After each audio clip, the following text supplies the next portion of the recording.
Muy buenas tardes a todos y bienvenidos. Muchas gracias por venir a este acto realizado por el Salón del Cómic y de la Ilustración de Santa Cruz de Tenerife en la edición de 2019. Y es un honor para mí estar en esta mesa junto a dos autores como Antonio Altarriba y Íñigo Franco Benito y Frave, ¿verdad?, como autor de cómics. El objeto de esta mesa redonda de hoy es hablar un poco sobre las posibilidades del cómic como herramienta educativa, ver si puede servir, no puede servir, qué recorrido tiene. Y para eso tenemos con nosotros, como acabo de decir, a Antonio Altarriba, Premio Nacional de Cómic 2010 por la obra El arte de volar, una obra sobre la memoria personal y la memoria histórica del país, que tuvo su reverso en si el arte de volar es la historia de su padre, en El ala rota, la historia de su madre. Flor tardía, decías en una entrevista que comentaste, ¿no? Para el éxito, digo, sí. Porque tiene toda una trayectoria de guionista, sobre todo más bien experimental, de teórico, no hay que olvidarlo, ¿no? De neurótica, que ahora creo que se ha vuelto a retomar, ¿verdad? Lanza una nueva época, sí, estoy muy ilusionado con este relanzamiento, sí. Entonces eso, tenemos como autor, como teórico, autor de una obra Premio Nacional de Cómic, y también a partir de ese arranque triunfal han venido otra serie de obras que seguro que conocen todos ustedes, la trilogía del Yo, pendiente de acabar, sí, con Yo asesino, Yo loco, entre medias es El perdón y la furia, ¿no? Y una cosa también, volviendo un poco quizá a lo experimental, con Cuerpos del delito, ¿no? Sí, con nuestro amigo común Sergio García. Sí.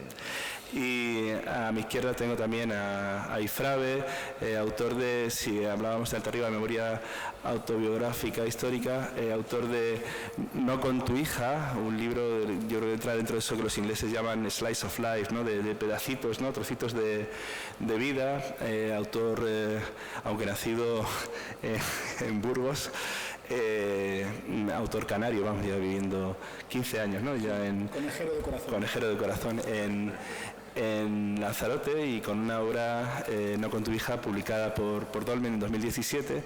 Y yo creo que esa doble vertiente, ¿no? De esas obras tan dispares quizás nos pueden dar juego para lo que es esta charla de Educando con el cómic, ¿no? Yo lo siento, pero voy a tirar de un poco de casilla, de cliché, por lo manido del tema, y por la experiencia como profesor de secundaria. Siempre te encuentras en los claustros a compañeros que siempre están echándote para atrás todas tus ganas de incorporar el cómic, con frases del tipo, bueno, esto el cómic mata la imaginación, porque ahí no te puedes imaginar al protagonista, ¿cómo vamos a mandar leer cómic? El cómic no es una lectura seria, ¿cómo vamos a poner cómic en secundaria, ¿no? Se lee enseguida, además, ¿cómo voy a mandar a leer un cómic si esto en 2 tardes se lo han ventilado, ¿no? ¿Tiene recorrido el cómic como herramienta educativa frente a esta? Bueno, pues, ¿qué os voy a decir? Además de mis actividades, como os han explicado, como teórico y guionista de cómic, yo he sido hasta hace poco tiempo también profesor. Es decir, que este tema de ver cómo en el ámbito educativo se trata o se puede aprovechar el cómic ha sido para mí una batalla que yo creo que afortunadamente va a tener, desde mi punto de vista, un buen desenlace. Si queréis que os cuente la historia un poco, yo he estado cerca de 40 años en una universidad, en la Universidad del País Vasco, dando clases de literatura, y una de las cosas que a mí me parecía que era bastante interesante, pues para renovar un poco los contenidos, es que en una facultad de letras hubiera algunas asignaturas relacionadas con guión. Daros cuenta de que en estos momentos la mayor parte de las ficciones que consumimos parten de un guión. Es decir, todo esto que estamos todos tan enganchados a las series, pero las películas, los videojuegos, todo eso parte de un guión. Es decir, que hay una pieza literaria, escrita, literaria, un texto que es el punto de partida, es desde allí, a partir de allí se va a desarrollar la puesta en escena, las posibilidades de desarrollo, etcétera. Y a mí me parecía que si la universidad quiere modernizarse, quiere acompañar a los tiempos que le toca vivir, bueno, pues está muy bien que estudiemos a la Celestina, que estudiemos a Don Quijote, que estudiemos cuáles fueron las formas antiguas de transmitir pues nuestras inquietudes, nuestras diversiones, nuestros problemas, nuestra historia, nuestras angustias, pero una universidad, una institución académica debería de tener la inquietud, ¿no?, de actualizarse y también sintonizar, bueno, qué es lo que está pasando ahora, estas historias, cómo se están contando ahora. Bueno, pues en los años que estuve en la universidad, yo no conseguí en ningún momento, ni siquiera como asignatura optativa, en los distintos momentos que hubo posibilidades de cambios de planes docentes, que nos reuníamos en comisiones para hacer sugerencias y todo eso, yo iba siempre con mi idea de introducir el cómic o por lo menos el guión, etcétera, porque tiene una vertiente bibliográfica, literaria, etcétera, ¿no?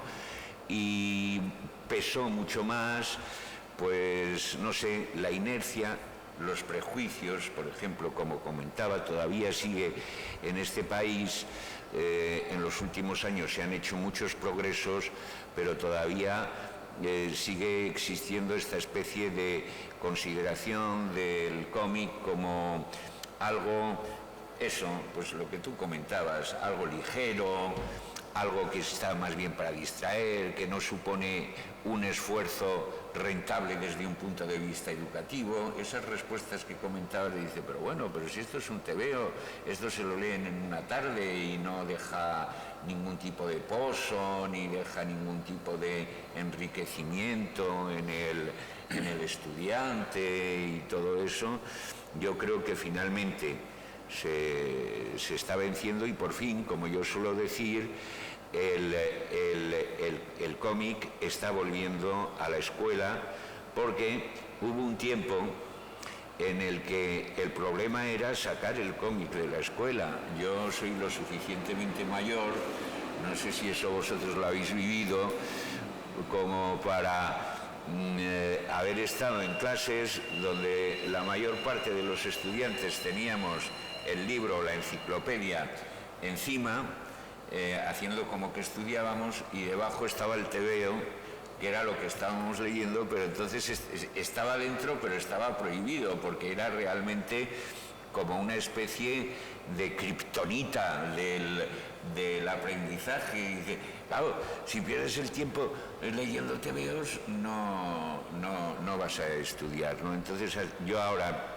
luego si queréis podemos entrar ya en aspectos más técnicos de cómo se pueden introducir y cómo se pueden aprovechar, pero la experiencia por mi parte es que el tema sigue siendo un tema que tropieza con dificultades, pero yo tengo la impresión, viendo esta perspectiva que me dan los años, de que la entrada del cómic en la escuela, en los institutos, en las universidades, cada vez se están leyendo más tesis sobre este tema también, ya ha abierto una brecha importante y que en lo que a nosotros nos interesa se está convirtiendo ya en una herramienta pedagógica de primer orden para motivar, para abrir un primer camino al aprendizaje de los estudiantes.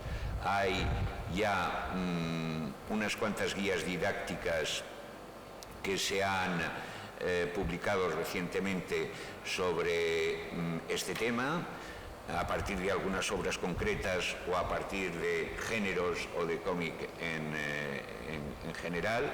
Sé que se van a ir publicando más y a la vista de los resultados, porque eso es importante, el que prueba repite, podríamos decir en este caso. Normalmente el profesor que se ha aventurado, se ha arriesgado a llevar un tebeo, un cómic con sus estudiantes y a partir de allí ver qué es lo que les puede enseñar, le ha funcionado muy bien. Y eso, claro, a los compañeros, cuando ven que algo funciona y motiva a los estudiantes, pues les lleva a interesarse. Y casi todos los cursos, por lo menos en los que yo he impartido, a profesores que buscan, bueno, qué cómic se pueden utilizar y de qué manera se pueden utilizar o tienen más rentabilidad, esos cursos casi siempre están llenos de gente que está, de profesores, de profesoras que están buscando eso, un material que enganche, que devuelva una motivación importante que se está perdiendo por parte de los chavales en el aula y les haga entrar en un tema con una gran implicación y con un gran ánimo. Y de momento, igual Íñigo pues puede añadir alguna cosa más. No, bueno, yo estoy de acuerdo con que estamos ganando la batalla, ¿no? Porque yo soy un poco más joven que Antonio, un pelín, nada más. Bueno. Y un pelín de nuestra cabeza, que ya es bastante. Y yo he consumido cómic toda mi vida, toda mi vida, y yo antes retaba a la gente, ¿no? Me decían lo mismo, ¿no? El cómic era Mortadelo y Filemón en este país, que hay que aplaudir a Mortadelo y Filemón, por supuesto, pero que el cómic no solo es eso, ¿no? Y yo le decía, te reto a que me digas una película y un libro que te hayan gustado y yo te recomiendo un cómic que te va a gustar, ¿no? Y ahora el cómic ya está en muchos más sitios. De hecho, a mí me han llamado profesores, ¿no? Para que vaya a presentar el libro, y luego me han pedido, ¿qué puedo pedir yo para la biblioteca del colegio, ¿no? ¿Qué puedo pedir para la biblioteca del colegio que les atraiga a los chicos? Porque al final estos son imágenes y texto, o sea, y es para un chaval muchísimo más atractivo que texto solo. Es decir, yo entiendo que hay que leer el Quijote, pero hay que leer el Quijote el momento en el que toque leer el Quijote de la vida. No puedes ponerle a un chaval de 9 años a leer el Quijote. El Quijote hay que leerlo, sí, pero no con 9. Con 9 hay que leer otra cosa. Y esto es mucho más atractivo para un chaval que el Quijote. Y aprovechando que has dicho lo del guión, que ahora también creo que estamos un poco ganando esa batalla desde series como Juego de Tronos, o que se precian del guionista. A ver quién es el guionista de este capítulo, ¿no? Porque yo siempre digo que para hacer una cosa de estas, una producción audiovisual o algo como esto, hay tres partes bien importantes, ¿no? Que son 3 eslabones de una cadena que por supuesto son fundamentales las 3. Está el guión, está la parte de rodaje y está la parte de montaje en un producto audiovisual. Y ya digo que las 3 tienen que ser fundamentales y tienen que estar bien, pero como tú tengas un mal guión, al final sale un mal producto. O sea, si tú tienes el guión de Transformers 4, ya puedes contratar al mejor director, a los mejores actores, al mejor director de fotografía, al mejor sonidista y tal, al mejor montador que aquellos Transformers 4, y no lo puedes sacar de ahí. Ahora, si tú tienes un buen guión, hombre, pues sí, joder, la puedes cagar en el segundo momento, en el tercero, ¿no? Como si tienes unos buenos ingredientes y los quemas en el proceso de cocinado o los presentas como rancho de campo de concentración nazi, pues al final es una mierda, vale. Pero si tú tienes un buen guión, tienes muchas probabilidades de que al final te salga un buen producto. Y los guionistas siempre han estado denostados también. Sí. Siempre ha sido, bueno, el guionista, págale $200, ¿no? Y a la estrella vamos a pagarle 20.000. Y ahora es otra guerra que estamos ganando, que se está reconociendo a los guionistas, a los buenos guionistas, ¿no? Y se contratan y se les paga bien, porque al final la idea es fundamental en esto, es fundamental. Y como esa idea, la idea de introducir el cómic es fundamental también, que haya algo que a los chicos les atraiga, ¿no? Que el lector de libros posterior que se está perdiendo tiene que empezar por el cómic. Porque el cómic es mucho más atractivo para un chaval. Es decir, un chaval tiene que leer Zip y Zape cuando tiene 4 años, no tiene que leer La Celestina. La Celestina la tendrá que leer cuando tenga 14 o 15. Pero no podemos poner a un chaval de 4, de 5, de 7 a leer La Celestina, ¿no? Y esto es muchísimo más atractivo. Pero bueno, creo que estamos ganando. Sí. Creo que estamos ganando la batalla, aunque es dura, ¿no? Y es larga, pero la estamos ganando. Me gustaría, Íñigo, que ya que Y si pudieras comentarnos, lo hablábamos antes de empezar, que también tienes experiencia, ¿no? con talleres, con cosas trabajando en cómic, ¿no? Con gente en Lanzarote, si me puedes contar. Sí, bueno, yo soy, además de autor de cómics, pues soy profesor de muchas cosas. Para pagar la hipoteca soy profesor de autoescuela, pero luego también soy educador infantil y entonces doy talleres por los colegios y por las instituciones de cómic. Y entonces, ahora el último que he ideado es uno que... En la parte de guión, que yo siempre la hacía con los cubos de historias, no sé si los conocéis, son estos cubos que en vez de números, unos dados, que en vez de números tienen imágenes, ¿no? Y entonces, pues los tiras y con lo que te sale, pues te ayuda a crear una historia y te ayuda a ese miedo de la página en blanco que siempre tenemos los escritores, ¿no? Pero el último que he hecho, que está funcionando muy bien, es uno que en vez de crear el guión con los cubos de historia, pues lo que hacemos es preguntar a los abuelos por la historia. Y entonces lo que hacemos es vincular a los chicos con cómo vivían los abuelos, qué hacía el abuelo, cómo se ganaba la vida, cómo conoció a la abuela, cómo se enteraba de las noticias si no había Google, ¿no? Porque ahora los chavales, ¿no? Tú les dices, ¿no? ¿Te acuerdas de aquello y tal? ¿Por qué no lo buscaste en Google? Es que Google es más o menos de reciente, ¿no? Entonces, nosotros ahí creamos un vínculo entre niño y abuelo que yo creo que se ha perdido mucho por las nuevas tecnologías, que benditas sean, porque nos han ayudado mucho a muchas cosas, pero como todo tiene su parte mala. Y creo que nos han desbordado un poco, ¿no? Entonces recuperamos un poco el vínculo entre abuelo y nieto, que creo que es fundamental, y luego recuperamos un poco otras dos cosas. La primera es que el niño piense, que el niño cree una historia por sí mismo, que no todo se lo dé en la pantalla, ¿no? Y la tercera es que tenga un libro en las manos, porque al final lo que acabamos es haciendo un libro, imprimiendo un libro para cada niño y que lo que ha dibujado lo tengan en las manos junto a las historias de todos sus compañeros de los abuelos, ¿no? Entonces, el vínculo que se crea entre niño y libro creo que es otra cosa que debemos recuperar, que hemos perdido, que esa batalla sí que la hemos perdido y que debemos recuperar. Entonces, en ese aspecto, el cómic, vamos, funciona muy bien, porque es mucho más fácil que un niño dibuje también, porque todos hemos dibujado de pequeños. Sin embargo, escribir ya nos han tenido que enseñar un tipo de grafías, unas cuantas letras, etcétera, etcétera. Entonces es mucho más fácil crear un cómic para el niño y vincularlo luego a la educación. Además, pues enseñándoles luego otros cómics y decirles, pues mira, puedes hacer esto de esta manera, ¿no? Cuando te están contando pues la típica anécdota, la típica escena, pues mira, aquí como el abuelo está diciéndole algo importante a la abuela, pues vamos a hacer las caras más grandes, ¿no? Para que parezca que lo están diciendo con más énfasis.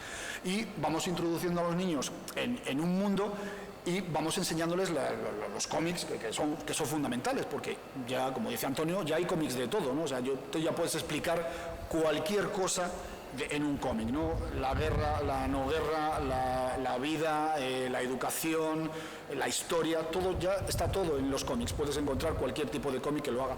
Y entonces ahí lo que hacemos es vincular a los niños también ya un poco con el mundillo del cómic, que es mucho más apetecible que el del libro de texto y que el del libro novelado, ¿no? Sí.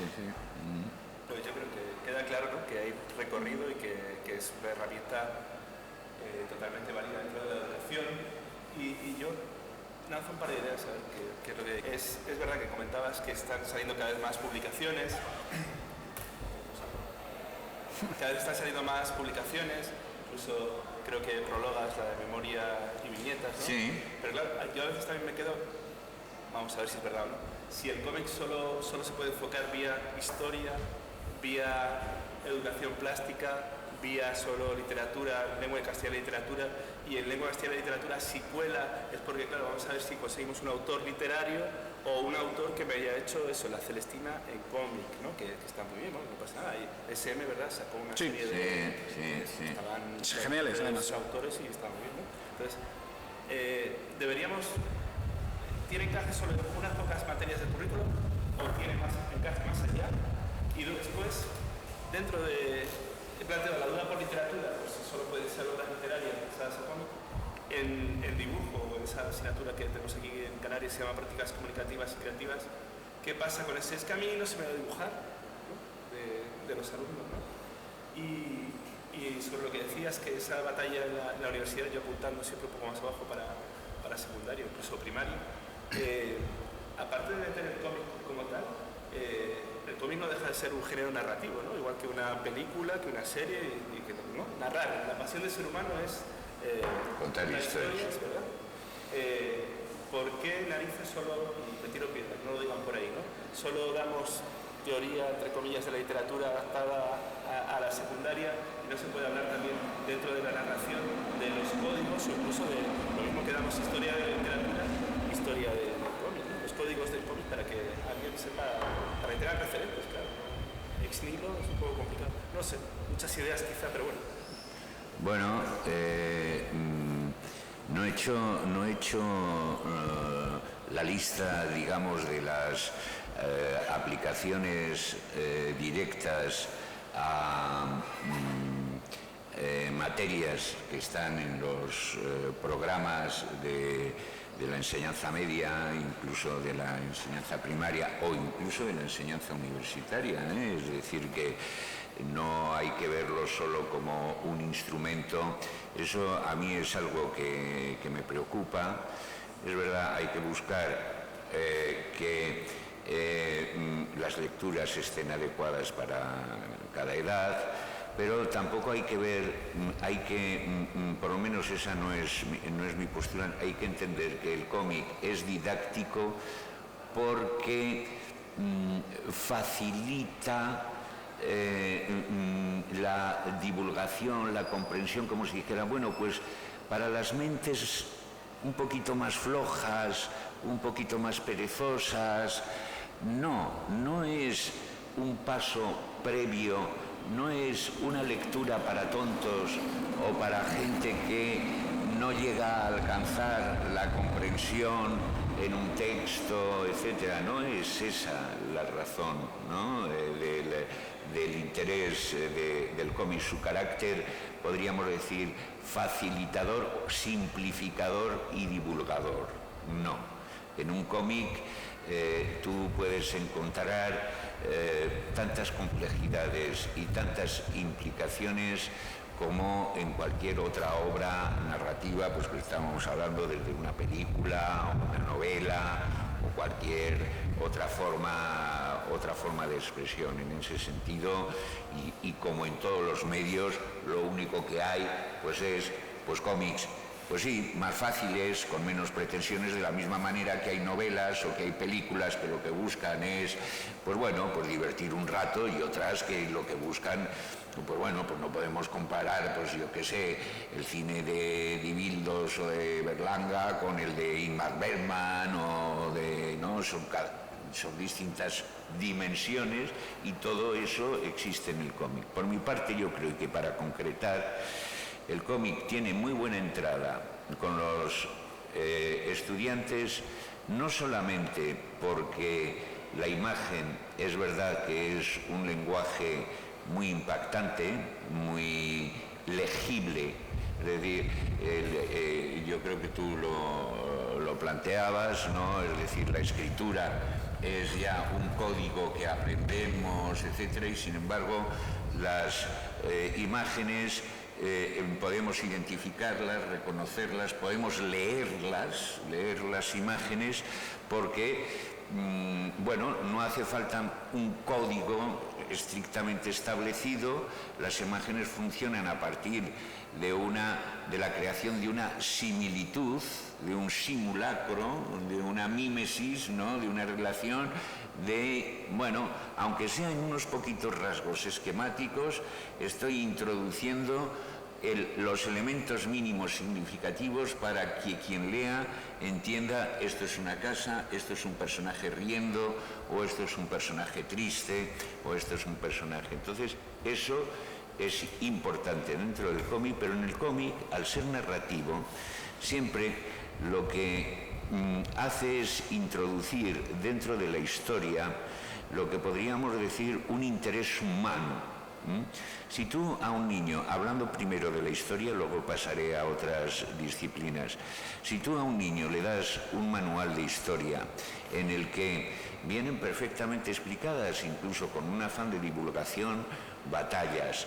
acuerdos, listas de ministros, de reyes, de todo eso, pues sí, es un compendio de contenidos, de conocimientos y de todo eso, pero no hay esa posibilidad de enganchar, digamos, con una peripecia humana. El cómic normalmente, cuando se adentra dentro de la historia, lo hace de la mano de un protagonista que tiene, da igual que la serie se sitúe en la antigua Roma o se sitúe en la guerra civil, ¿no? Pero se hace de la mano de un protagonista que tiene unas inquietudes, que siente y piensa, pues como a pesar del paso de los años, con las diferencias y con las similitudes con las que piensa ese niño.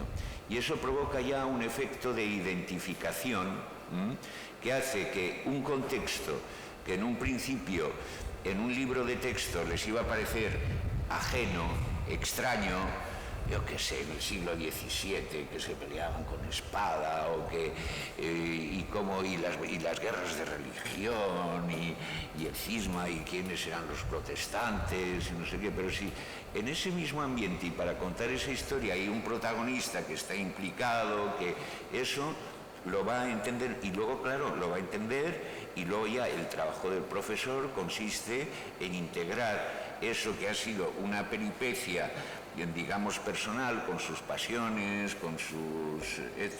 pues acabar integrándola en la gran historia y hacer que esa historia del personaje, es decir, que no solamente está la facilidad de lectura de la imagen, sino la implicación emocional que provoca y que te hace que ya te lleve, digamos, al contexto general del conocimiento de la historia, pero te ha llevado de la mano de una historia con la que tú te has sentido identificado. Y hablamos de historia, pero podemos hablar perfectamente de literatura en la medida en la que los mismos posibles narrativos, las mismas funciones narrativas, el mismo tipo de aventuras que transcurren en un relato transcurren en un cómic. Lo que pasa es que se cuentan de otra manera, es decir, las estructuras narrativas de fondo son las mismas. Entonces, por lo tanto, la construcción de un relato, la construcción de una historia puede pasar por ahí, aparte de que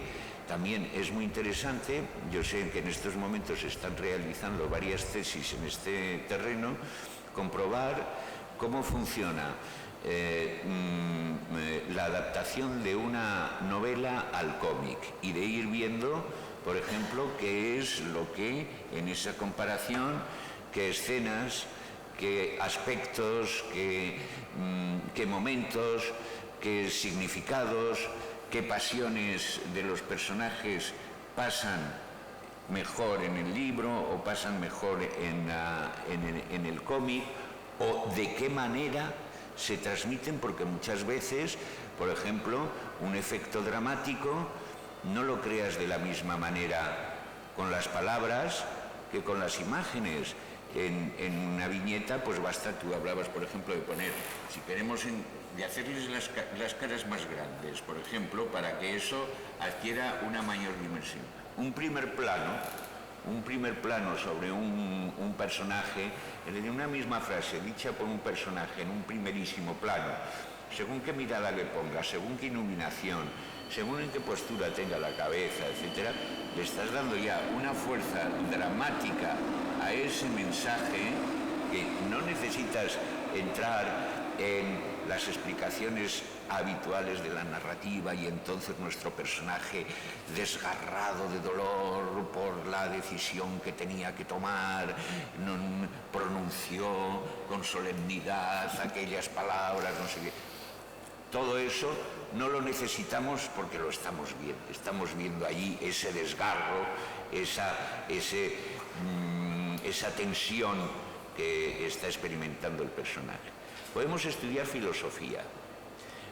La filosofía no solamente es que podáis encontrar, pues desde la biografía de Nietzsche o la de Bertrand Russell o la recientemente aparecida de Jean-Paul Sartre, es decir, de filósofos reconocidos, y a partir de ahí o podáis leer, esto es uno de los clásicos, igual algunos de los presentes seguro que recordarán que, por ejemplo, Max hizo una adaptación al cómic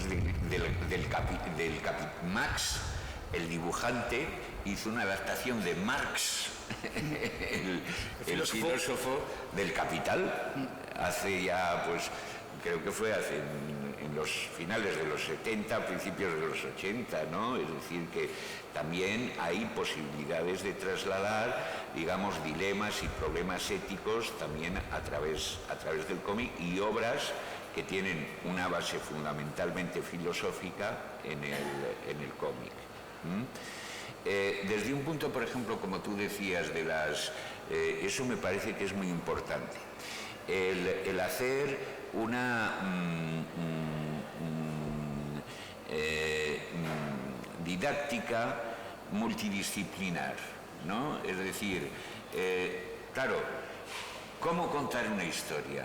Entonces, cuando en literatura nos enseñan y hacemos comentarios de textos, incluso nos aprendemos de memoria cuáles son las figuras retóricas que en un momento determinado pues pueden convertirlo, darle un tono épico a la historia, o pueden, ¿no? Pues dices, bueno, pues se utilizan la importancia de la metáfora, la importancia de no sé qué, pero bueno, el cómic y otros lenguajes audiovisuales tienen también su gramática narrativa, tienen su propia retórica para contar la historia. ¿Por qué no juntar todo ese cuerpo?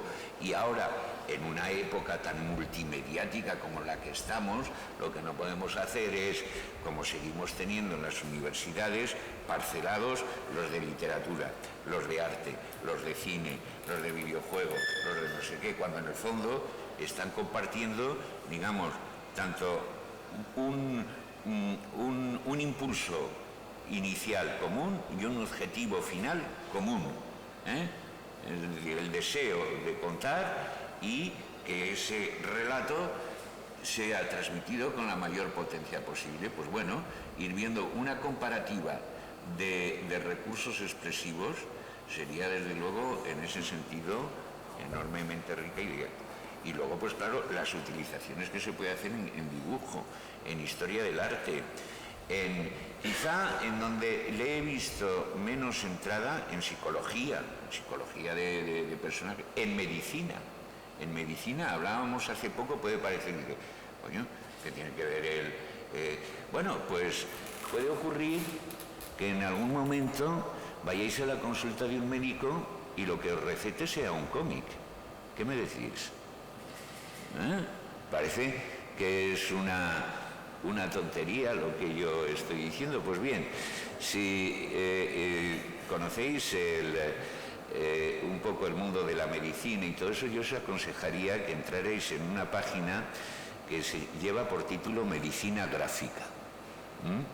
Es una página, el movimiento de medicina gráfica, o graphic, y también existe en Estados Unidos, Graphic Medicine, Medicina en bande dessinée en Francia, es un movimiento de carácter internacional y que intenta utilizar los cómics en el mundo sanitario y darles un uso que pueda servir no solamente para los pacientes, sino también para los profesionales de la sanidad.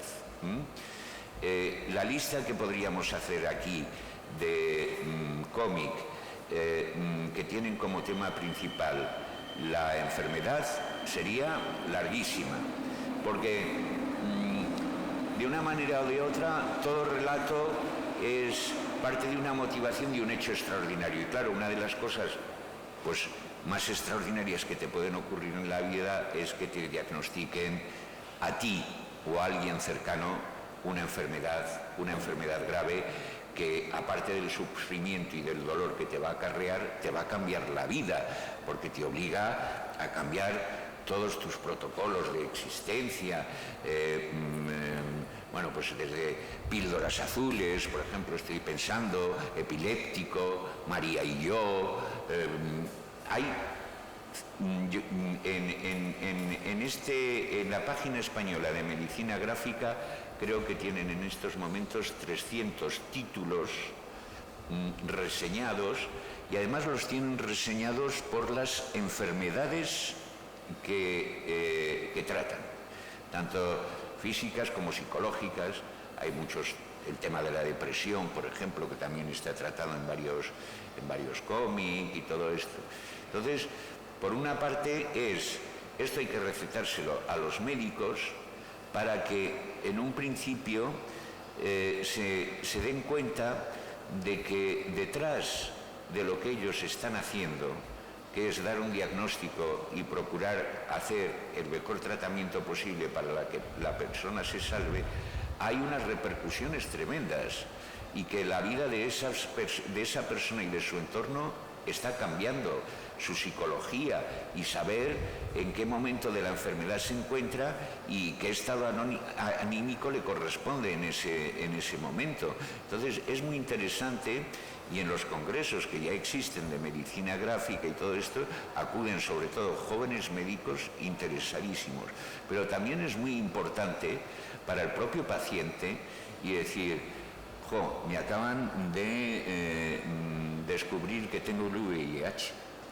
Bueno, pues lees Píldoras Azules o lees algún otro libro en el que se trata este tema y ves cómo otras personas se han encontrado en esa misma situación, la gran tragedia que desencadena el diagnóstico, y luego, pues, con las dificultades correspondientes, poco a poco, pues han intentado introducir una cierta normalidad en esa tragedia. Es decir, que en ese sentido, como veis, los usos, las prácticas, luego podríamos incluso aún descender más, que eso ya entraríamos en el terreno estrictamente didáctico y metodológico, en ver cómo ya viñeta por viñeta o personaje a personaje, qué ejercicios, qué prácticas concretas se pueden ir haciendo, ¿no? Pero todos estos campos, por lo menos, yo creo que quedan cubiertos, y en los congresos, reuniones, encuentros más o menos formales o informales entre profesores, yo todavía no encontraba a nadie que haya decidido utilizar, es decir, bueno, arriesgarse a utilizar el cómic en el aula y que no haya salido contento. Todos, la experiencia ha resultado satisfactoria para profesores y para alumnos. Tomo un poco esa batería que había lanzado de preguntas, si nos puedes comentar, y además como impartidor de talleres, está bien, estamos hablando también de leer cómics, ¿verdad? Pero la otra parte que también se puede fomentar desde la educación es la de crear, ¿no? Crear cómics, ¿no? Y yo sí que sigo muy obsesionado, porque parece ser, ¿no?, que hay un momento, una frontera ahí difícil de franquear, que es la de el niño que no tiene ningún problema en dibujar, y el adolescente que te dice que eso que a él no se le da, ¿no? No sé. Yo le suelo poner entonces ahí mucho mano de Calpurnio o del listo, ¿no? En el temeo, ¿no? Y dice: mira, si tú no sabes hacer esto ya, apaga y vamos, ¿no? Entonces no sé si hay algún truco, hay alguna manera de salvar esa gran zanja, tirando de Asterix, y si hay, y aprovecho también de meter otro tema, la tecnología nos puede ayudar, o si, no sé, el papel de la tecnología, de internet, de las redes sociales. Sé que tú tienes también, ¿no?, te mueves en ese terreno, en una sección de la viñeta semanal, ¿no?, que es muy interesante. Bueno, yo lo que suelo decir cuando voy a los colegios, ¿no?, que entonces vamos a hacer una página de cómic, y entonces yo no sé dibujar. ¿Cuántos de aquí no sabéis dibujar? ¿Todos sabéis dibujar? Bueno, me parece genial, es la primera clase en la que yo me encuentro que todo el mundo sabe dibujar.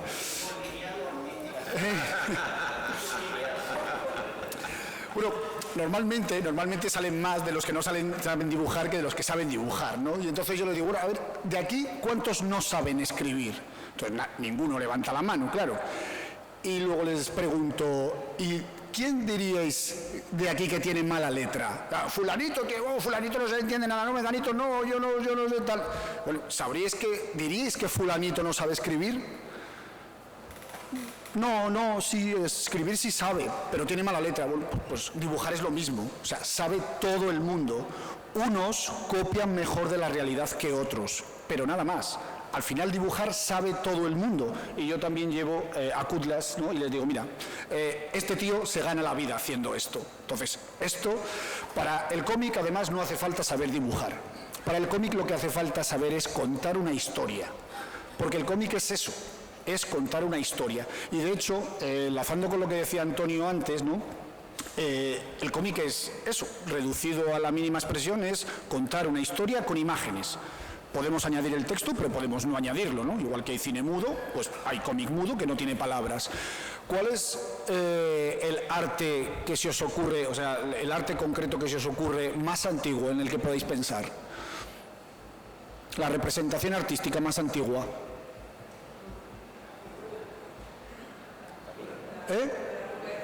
Las cuevas rupestres, ¿no? O sea, las cuevas de Altamira. O sea, eso es cómic. Es contar una historia en imagen, que ahora debemos estar el noveno, ¿no? El séptimo es el cine, el octavo la fotografía, el noveno el cómic, me parece que es algo así. No, es el primero. El primero de la historia es el cómic, el primer arte que se hizo, contar una historia en imágenes. O sea que todo lo que puedas contar en un libro, todo lo que puedas contar en una película, todo lo que puedas contar en una obra de teatro, lo puedes contar en un cómic.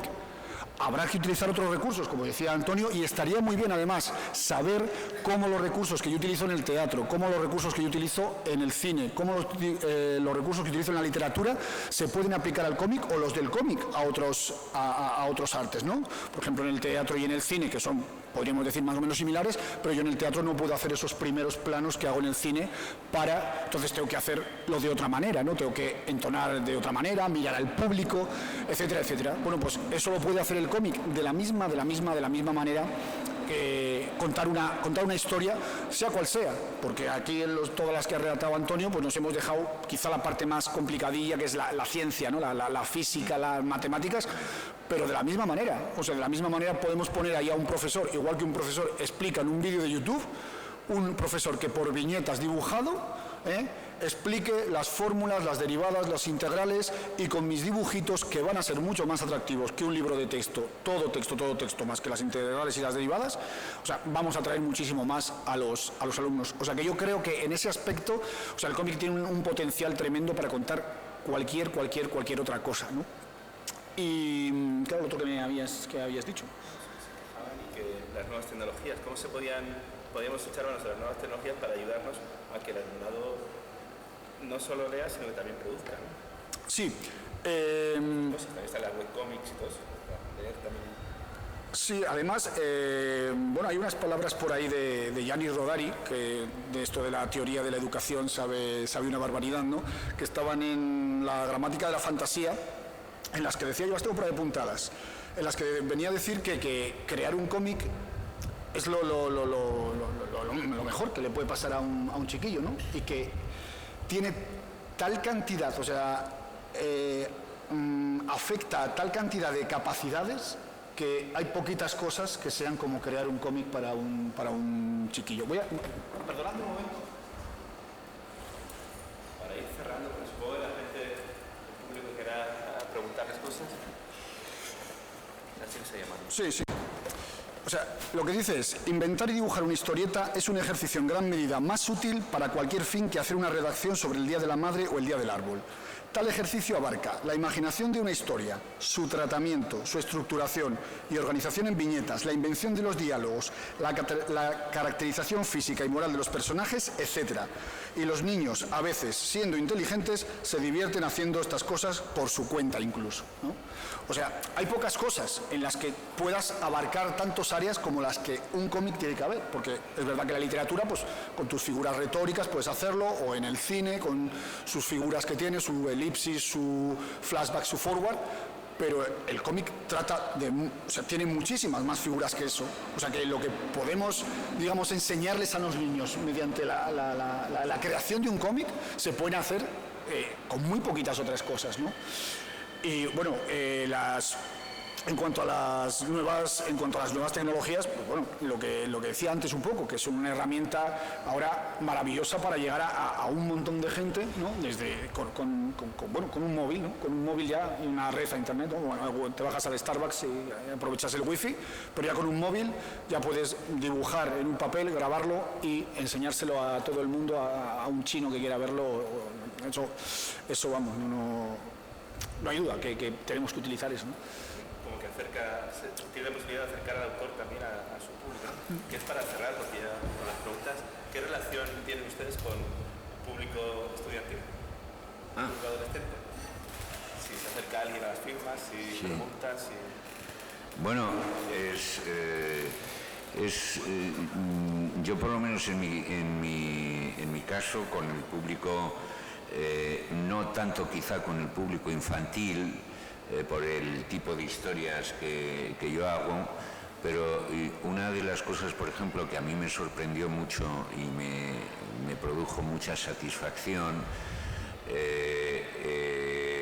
fue el encontrarme ya a los pocos meses de que apareciera este libro, El arte de volar, que es un libro donde, como se ha dicho, pues cuento la historia de mi padre. No es un libro especialmente alegre, es un libro, la vida de mi padre, pues como la de muchos de su generación, pues fue muy dura. España ha tenido un siglo XX muy convulso, ¿no? Entonces, cuando yo me encontré por primera vez, y me acuerdo que fue en la Semana Negra de Gijón, con un grupo de chicas adolescentes que tendrían 16 o 17 años, que venían todas ellas con un ejemplar del arte de volar, machacado, porque se veía que estaba desencuadernado, que se lo habían leído, que lo habían comentado, que yo me quedé como os digo, pues impresionante. Digo, bueno, pero ¿lo habéis leído? ¿Os ha gustado? Porque yo pensaba que les iba a resultar, en primer lugar, ajeno por la época que trataba, e incluso, digamos, desde un punto del peso y de la tensión dramática, quizá un poco fuerte, un poco duro, pues para unos adolescentes que piensas que están más en la época de divertirse que en la de buscar dramas. Pero no hay que olvidar que la adolescencia, a partir de la adolescencia, yo he visto muchos lectores de estas jóvenes, desde 15, 16, 18 años, que vienen muy enganchados a lecturas de estos libros que podríamos considerar como mucho más para adultos, pues porque en el fondo la adolescencia es una época muy emotiva, muy tensa, muy explosiva, muy emocional, muy hormonal, ¿no? Y además a veces con una tendencia a dramatizar el problema y todo esto, ¿no? Entonces, claro, yo me di cuenta de que si a los estudiantes y a los chavales jóvenes les gustaba el libro de mi padre, y lo he visto, es un libro que afortunadamente está traducido pues en 17 idiomas, y lo he visto en Italia y lo he visto hasta en Seúl, que hay un público joven para este libro, porque en el fondo lo que cuento es la historia de mi padre, que fue un hombre que siempre tuvo unos ideales y que al final no los consiguió, no los alcanzó, y eso le produjo una frustración. Entonces, esa lucha entre la imagen o el proyecto o la idea que uno tiene de su propio futuro y la realidad que ya comprueban y las dificultades que ya se comprueban que van a tener para poder realizar ese sueño que tienen, eso los adolescentes son perfectamente conscientes, y a veces en sus desmotivaciones, en esa especie de decir, pues ¿para qué si esto no va? Es porque están viviendo con mucho dramatismo que sus sueños van a tener muchas dificultades de convertirse en realidad en la sociedad que ellos están empezando a descubrir. Esa dinámica entre lo que se quiere y lo que se puede, que está en la base de tantas historias, la llevamos dentro y los adolescentes la viven además yo creo, con una especial intensidad, porque además están en ese momento de la vida en el que tienen todas las posibilidades por delante, en el que les están preguntando, ¿y tú qué vas a ser de mayor? ¿Tú qué quieres, qué te gustaría ser de mayor? Ahora el tema no puede ser más actual cuando vemos a todos esos miles de jóvenes desfilando y manifestándose y poniéndonos delante de un espejo en el que quedamos feísimos, de verdad, las generaciones que les han precedido, porque nos están diciendo, ¿qué habéis hecho con nosotros? ¿Qué habéis hecho con el planeta? ¿Qué futuro podemos soñar cuando nos habéis secuestrado ese futuro, dejándonos un planeta comprometido ecológicamente en el porvenir? Entonces, esa tensión dramática yo creo que, y por eso pienso que, aunque existen, digamos, franjas de edad en las que podríamos decir, bueno, pues tú lo comentabas, ¿no?, de que, bueno, pues igual un zipizape mejor para los jóvenes que meterles ya el Quijote o cualquier otra novela, aparte de que existen ya editorialmente proyectos que dicen, bueno, pues es que esto es para un producto pues infantil o juvenil o ya un producto adulto, pero son franjas muy relativas. Tanto los niños como sobre todo los adolescentes son ya muy sensibles a los temas que podríamos considerar de adultos, y a veces la lectura que hacen de ese libro igual puede ser menos racional, menos pensada, pero está mucho más intensamente vivida, y a mí casi como autor, pues fíjate, ese entusiasmo,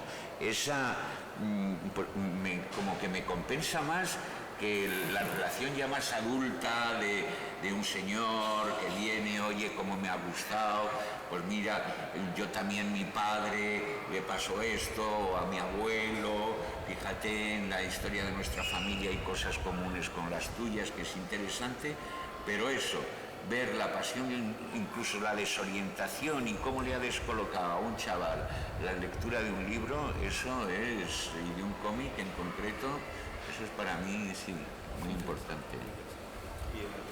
Bueno, lo mío es más prosaico, ¿no? Bueno, no sé si sabéis de qué va esto, pero esto cuenta la relación que yo tenía con la hija de mi pareja, que cuando yo conocí a mi pareja me encontré con una niña adorable de 5 añitos que creció y mutó en una adolescente repelente y odiosa, como casi cualquier adolescente de ahora, y nos hizo la vida imposible, ¿no? Es como vivir con tu archienemiga en tu propia casa.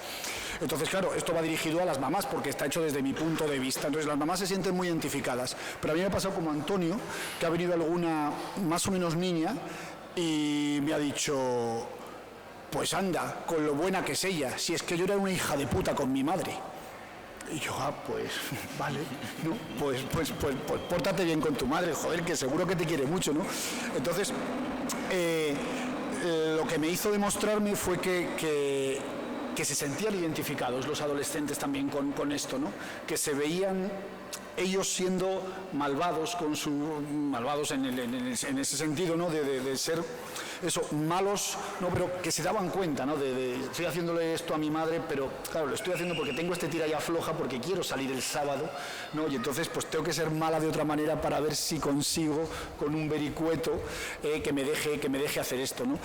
Y a mí me pasó como a él, ¿no? Porque claro, yo contándolo desde mi punto de vista, pues es normal que los adultos se sintiesen muy identificados con ello. Entonces cuando venían las mamás y me decían, joder, es que tenías una cámara en mi casa, porque es que narras lo mismo que sucede. Y claro, es que es una historia muy común, ¿no? O sea, es una pelea con una niña adolescente que hemos pasado todos por ahí, pero que cuando somos adultos ya no nos acordamos. Porque claro, cuando vienen las niñas a decirme, no, es que yo me siento identificada con ella, o incluso algunas ya no tan niñas, ¿no? De 30 años o así, que me decían, no, es que yo me siento identificada con la niña, porque es que yo era muy mala con mi madre, ¿no? Pues bueno, pues eso, como dice Antonio, es como, claro, lo uno es como que lo tienes más o menos conseguido y lo otro es como, wow, también ha llegado a esto, joder, cómo mola, ¿no? Cómo mola llegar también a esto. Muchas gracias. Vamos a ver si alguien se anima a preguntar.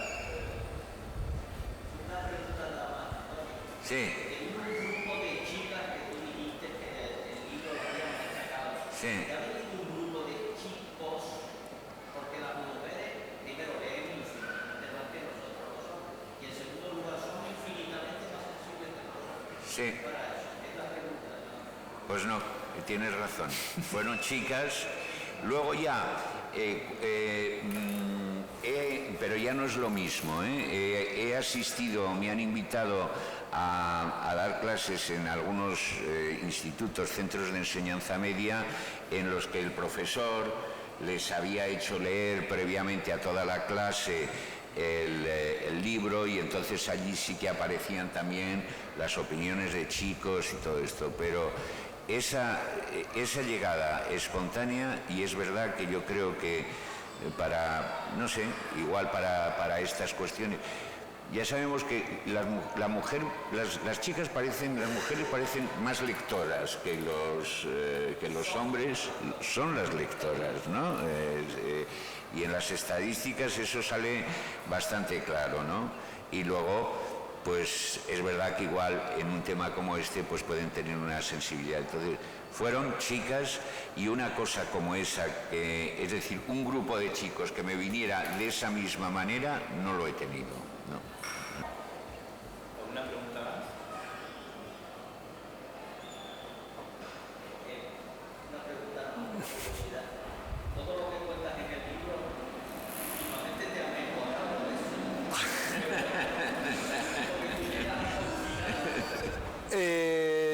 No ha mejorado. De hecho, ha empeorado bastante.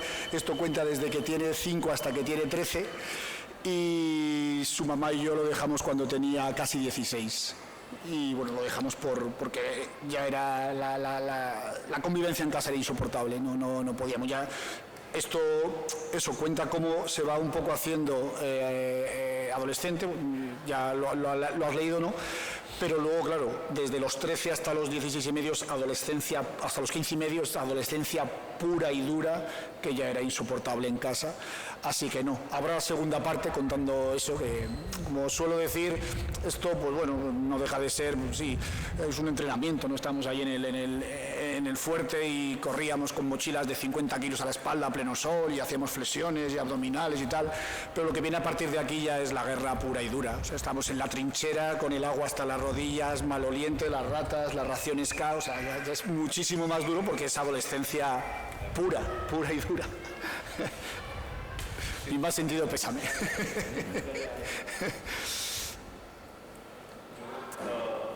dejamos, ¿no? Hay una pausa porque luego hay otra mesa redonda, ¿no? Que están invitados, por supuesto, que es sobre la España negra, ¿no? Las viñetas, con Antonio y con Keiko y con... Keiko y quién, sí. Pues muchas gracias a todos por venir. Bueno, muchas gracias.